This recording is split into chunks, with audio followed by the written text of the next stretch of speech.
औज़ुबिल्लाहि मिनश्शैतानिर्रजीम बिस्मिल्लाहिर्रहमानिर्रहीम अस्सलामु अलैकुम वरहमतुल्लाहि वबरकातुहू। अज़ीज़ान मोहतरम, एक अक्सर नौजवानों का सवाल होता है कि क्या छिपकली को मारना चाहिए या नहीं मारना चाहिए? अगर मारें तो क्या गुस्ल वाजिब होता है या नहीं होता है? क्या सवाब मिलता है या नहीं मिलता है? अगर छिपकली को मार लिया है और अगर वो कपड़ों के ऊपर गिर जाए तो कपड़े नजस होते हैं या नहीं होते हैं? इसी तरह अगर बर्तनों के अंदर चली जाती है तो बर्तन नजस होते हैं या नहीं होते हैं? या फिर इसके अलावा बहुत से सवाल होते हैं मोमिनीन के, लेकिन इन सवालों का जवाब जो है वो देने की कोशिश करूँगा।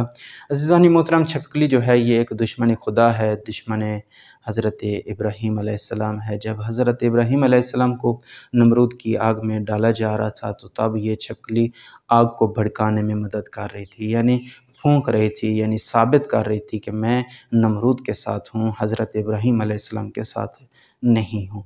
तो इसलिए इसके बारे में कहा जाता है कि इसको मारने का सवाब है, अगर मारेंगे तो सवाब मिलेगा। इसके अलावा ये कहा जाता है कि छिपकली को मारने के बाद क्या गुस्ल वाजिब होता है या नहीं होता है? तो अज़ीज़ान मोहतरम, गुस्ल वाजिब नहीं होता है, लेकिन बाज़ मराजिह कहते हैं गुस्ल मुस्तहब है, करना चाहिए, लेकिन बाज़ कहते हैं नहीं करना चाहिए, कोई गुस्ल नहीं है। जैसा कि सिस्तानी साहब भी कहते हैं, मशहूर कौल की बिना पर गुस्ल साबित नहीं है।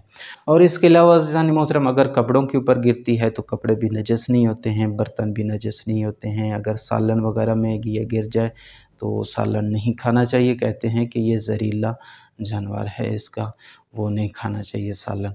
और अगर बर्तनों के अंदर चली जाती है तो बर्तन भी नजस नहीं होते हैं, अलबत्ता ये है कि खाने वाले बर्तन जो हैं उनको वॉश करके इस्तेमाल करना चाहिए।